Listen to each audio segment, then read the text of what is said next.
Hollywood actor Sean Penn and Kate Del Castillo to his mountain hideout. Now, the result was Hollywood, but no biopic for Guzman and a pair of investigations by the Mexican Attorney General's office into those actors. This morning, that stunning new video, the first ever interview with El-Chapo Guzman, surfacing just a day after his capture in his home state of Sinaloa. The drug kingpin, in an interview conducted for actors Sean Penn and Kate Del Castillo, who he hoped would make a biopic about his life.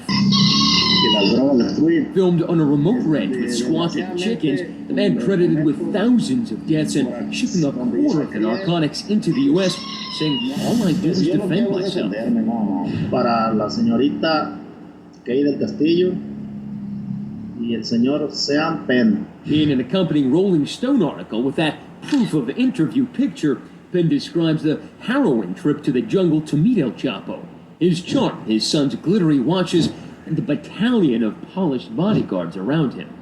On Friday, Mexican authorities said El-Chapo's communications with producers and actors helped lead them to the drug lord. Mexican authorities dragging Guzman in front of the cameras, now saying they may send him off again, extraditing him to the U.S. to face drug and murder charges. He's broken out of 2 maximum security prisons in his career, most recently last year, escaping through this tunnel built right into his prison cell.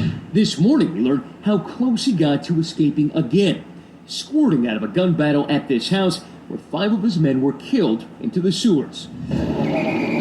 Police told us he surfaced at this intersection, and pulling up this manhole, we knew we found where he'd been.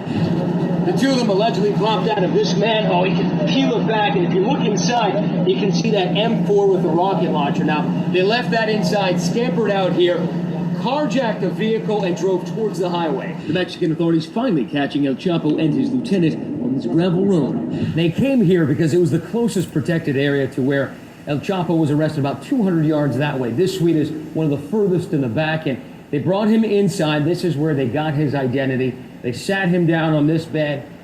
That's where they took that famous picture. Hours after that picture was taken, he was whisked back to that Mexican Supermax prison. Now, El-Chapo could spend months in that prison as his extradition process plays out.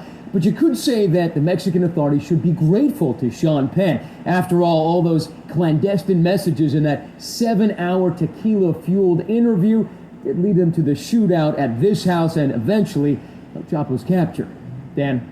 Stranger than fiction. Matt Gutman, thank you. For more on this, let's go to Washington and ABC's Chief Justice Correspondent Pierre Thomas. Pierre, I got to ask you, given the vast resources of the U.S. federal government, how did an actor find El-Chapo before the DEA and the Mexican army?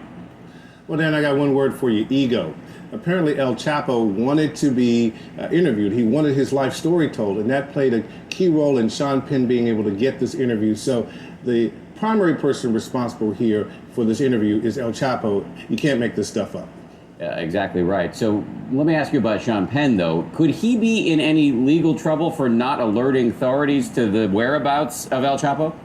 Dan, so far DOJ is not commenting, but DOJ might consider, the Justice Department might consider Sean Penn more of a working journalist in this case, and therefore would not see him as the major issue. I think the key question here is El-Chapo's actions may have led to his own capture, in the sense that he gives an interview in which he acknowledges being a violent drug offender, a violent drug cartel leader. Pretty stunning, and I can guarantee you the Department of Justice will be seeking to get that into evidence if he's ever extradited. Right, so Sean Penn's interview could become useful evidence in the legal case against El-Chapo. And speaking of that, the Americans have long wanted to extradite him to face justice in our court system, and it now looks like the Mexicans are finally going to agree. Is that, in essence, a way of admitting on their side that they just can't keep this guy behind bars?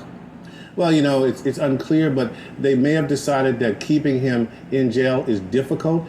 He's been a source of embarrassment. They got him back, and it might be a little bit easier to put him in the U.S. government's hands and let them deal with it. All right, Pierre Thomas from Washington this morning.